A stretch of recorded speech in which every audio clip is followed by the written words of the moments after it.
पहले चाचा शिवपाल अखिलेश यादव ने चुनाव आयोग को लेकर जो आरोप लगाए, जो इल्ज़ाम लगाए, क्या वो बेबुनियाद था या बुनियाद था? घोटाले को लेकर और धांधली को लेकर जो चुनाव आयोग को साफ शब्दों में कहा कि मर गया है, सदन के अंदर कफन लेकर तक पहुंच गए, प्रोटेस्ट हुआ, तो क्या इसका जवाब कोई देगा?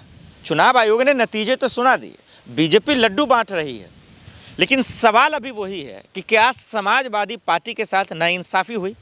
क्या मिल्कीपुर की जनता के साथ नाइंसाफ़ी हुई? सुपरा साफ कैसे हो गया? आखिर क्या मिल्कीपुर की जनता मूर्ख है या फिर सिस्टम मूर्ख है या फिर मूर्ख बनाया जा रहा है? ये तमाम अहम सवाल वाजिब इसलिए है क्योंकि अखिलेश यादव का गुस्सा, डिम्पल यादव का गुस्सा, चाचा शिवपाल का गुस्सा पूरी तरीके से जायज़ है। जायज़ कैसे, इस बात पे बात करेंगे। और क्या मिल्कीपुर का चुनाव वाकई में रद्द होगा? क्या गिनती रद्द होगी? क्या दोबारा काउंटिंग होगी? ये भी एक अहम सवाल का पहलू है जिसको हम और आप समझने की कोशिश करेंगे। लेकिन सबसे पहले आज बात कर लेते हैं कि क्या मिल्कीपुर में क्या हुआ। नतीजे आने वाले थे, काउंटिंग हुई, सुबह से काउंटिंग भी हो गई और बहुत आगे मार्जिन से फिलहाल बीजेपी चल रही है और उम्मीद है कि आखिरी आधिकारिक बयान आने के वक्त तक जीत ही जाएंगे। और इसीलिए अवधेश प्रसाद साहब हो, चाचा शिवपाल हो या अखिलेश यादव, उन्होंने साफ शब्दों में कह दिया था कि ऐसे गिनती मत करो भाई। चुनाव आयोग जब मर ही गया है तो फिर वोटों की गिनती कराते क्यों हो? चुनाव कराते क्यों हो? जब दरोगे के भरोसे, प्रशासन के भरोसे, योगी सरकार के भरोसे अगर चुनाव कराना है, अगर जिताना है, तो बेहतर है बंद कर दो, बेहतर है कि चुनाव कराओ ही नहीं। तो ये गुस्सा क्यों है दर्शकों, इसको समझिए। ये इसलिए क्योंकि जब पिस्टल के बदौलत जब वोट गिराया जाएगा, जब लोगों के अधिकारों का आईडी चेक किया जाएगा, तो लोगों के मन में शक होगा।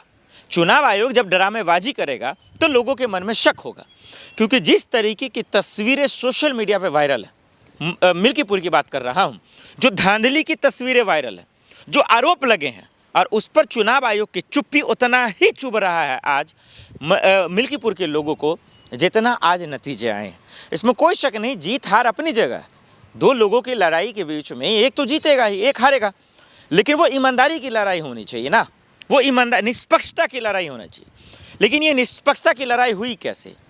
ये पक्षपात हुआ है, और वो पक्षपात का सबूत अखिलेश यादव ने दिया, चाचा शिवपाल ने दिया, अवधेश प्रसाद ने दिया, और यही वजह है कि मिल्कीपुर के चुनाव को लेकर लोगों के मन में शक है। दिल्ली के चुनाव पे भी बात होगी कि कहाँ घोटाला हुआ, कहाँ कैसे हुआ, वो फॉरएवर न्यूज़ की टीम आपको बताएगी। लेकिन सवाल आज सिर्फ और सिर्फ इस पर है कि आखिर जो धांधली हुई उसका जवाबदेही कौन है?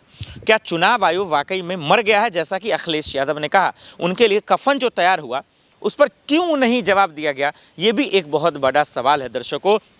और सबसे अहम बात जो मैं करूंगा इस वीडियो में वो ये कि इतने विपक्ष की मांगों को करने के बाद योगी जी चुप क्यों हैं, मोदी जी चुप क्यों हैं, डबल इंजन की सरकार चुप क्यों है, और उनके जो सहयोगी हैं, संजय निषाद है, अनुप्रिया पटेल हैं, चाहे ओपी राजभर साहब हैं, ये सब भी हम यहाँ मिला रहे हैं और आज जश्न मना रहे हैं। लेकिन क्या वाकई में लोकतंत्र का त्यौहार मनाना चाहते हैं, निष्पक्षता की बात करते हैं, तो फिर आखिर इस तरीके के आरोप क्यों, इस तरीके के धांधली क्यों, इस तरीके की तमाशाबाजी क्यों? और ये बेशर्म मीडिया जो सवाल पूछने से सौ कुछ भागता है, जो डरता है, तो फिर इसमें मिल्कीपुर की जनता को इंसाफ कैसे मिलेगा? अब दर्शकों